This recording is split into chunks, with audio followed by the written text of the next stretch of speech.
So, continuing the first video series of BEL, British English Literature.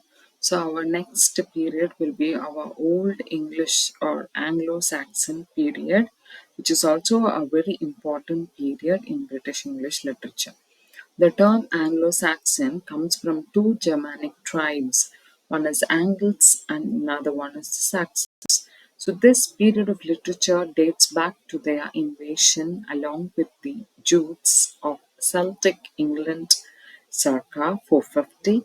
The era ended in 1066 when Norman France under William conquered England. Much of the first half of this period, before the 7th century at least, had oral literature. So it is believed that literature has been flourished only through oral, orally.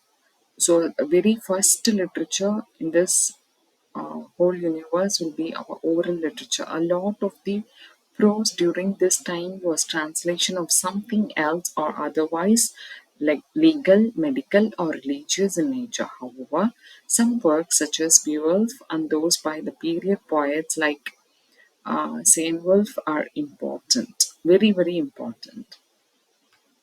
So these poems are like an eye opening for the people. So next period is termed to be Middle English period, which dates from 1066 till 1500. The Middle English period saw huge transition in the language, culture, and lifestyle of England and resulted in what we can recognize today as a form of modern English. So recognizable modern English. The era extends to around 1500. As with the Old English period, much of the Middle English writings were religious in nature. However, from about 1350 onwards, secular literature begins to arise. This period is home to the likes of Chaucer, Thomas Malory, and Robert Henry's son. Notable works include Piers Plowman and Sir Gawain and the Green Knight. So here in this Middle English period, we find a huge transition, not only in the arts and literature, but also in the language, culture, and lifestyle of England. So when we talk about changes, when we talk about a lot of changes, so Renaissance is also another topic when we talk about changes. So recently, critics and literary historians have begun to call the early modern period, but here we retain the historically familiar term Renaissance. This period is often subdivided into four parts, including the Elizabethan age, that is from 1558 to 1603, the Jacobean age, 1603 to 1625, the Caroline age, 1625 to 1649, and the Commonwealth period, which dated from 1649 till 1660. So here, the Elizabethan age was a golden age of English drama.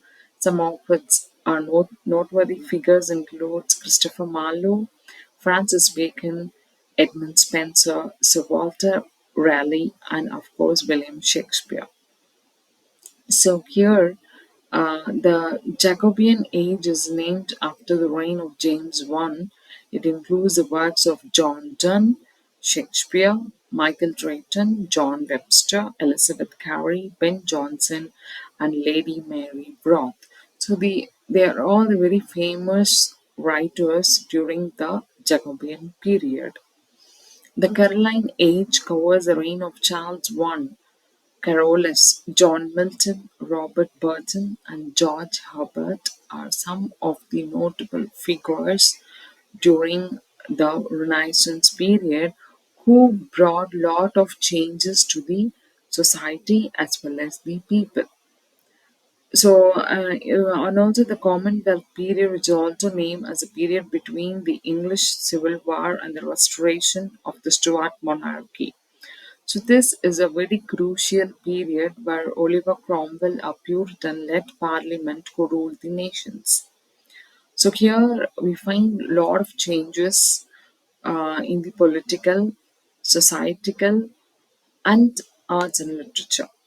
John Milton also brought a lot of changes because of his political writings and also dramas, etc. So here we find other authors like Thomas Fuller, Abraham Cowley, and Andrew Marvell who contributed a lot of things to this Renaissance period, particularly this Renaissance period.